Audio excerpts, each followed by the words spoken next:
कागलमधील श्री छत्रपती शाहू सहकारी साखर कारखान्यामार्फत मॅटवरील कुस्ती स्पर्धेला सोमवारपासून सुरुवात झाली। पहिल्याच दिवशी तब्बल 151 बालमल्लांच्या चुरशीच्या आणि चटकदार कुस्त्यांनी उपस्थितांची दाद मिळवली। स्वर्गीय राजे विक्रमसिंहजी घाटगे यांच्या संकल्पनेतून सुरू झालेल्या या स्पर्धेचं हे 40वे वर्ष आहे।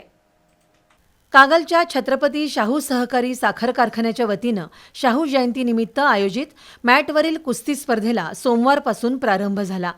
शाहू ग्रुपचे अध्यक्ष समरजित सिंह घाटगे यांच्या हस्ते स्पर्धेचं उद्घाटन करण्यात आलं। यावेळी छत्रपती शाहू महाराजांच्या पुतळ्यासह शक्तीचं दैवत हनुमान, स्वर्गीय राजे विक्रमसिंह घाटगे आणि क्रीडा महर्षी मेघनाथ नागेशकर यांच्या प्रतिमांचं पूजन करण्यात आलं। त्यानंतर खेळाडूंनी मानवंदना देत क्रीडा शपथ घेतली। उद्घाटनाच्या वेळी झालेल्या 2 प्रदर्शनीय कुस्त्यांनी उपस्थित कुस्तीप्रेमींचा उत्साह वाढवला। जागतिक कुमार कुस्ती स्पर्धेतील सुवर्णपदक विजेता सौरभ पाटील यानं पाचगावच्या संकेत पाटीलवर 12 विरुद्ध 2 गुणांनी विजय मिळवला, तर शाहू साखर कारखान्याचा मानधनधारक मल्ल अजित कुंद्रेमानकर यानं बानगेच्या पारस मानेवर 0 गुणांनी विजय मिळवला।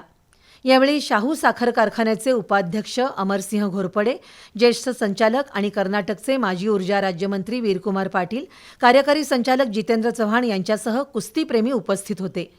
4 दिवस चालणाऱ्या या स्पर्धेचं नियोजन एखाद्या ऑलिम्पिकच्या धर्तीवर करण्यात आले।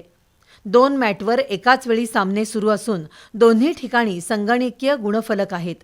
या स्पर्धेसाठी पंच म्हणून संभाजी वरुटे, बटू जाधव, संभाजी पाटील, बाळासाहेब मेटकर, नामदेव बल्लाळ, रवींद्र पाटील, प्रकाश खोत, केबी चौगुले, बापू लोखंडे, सुरेश लंबे काम पाहत आहेत, तर राजाराम चौगुले आणि कृष्णा चौगुले हे निवेदन करत आहेत।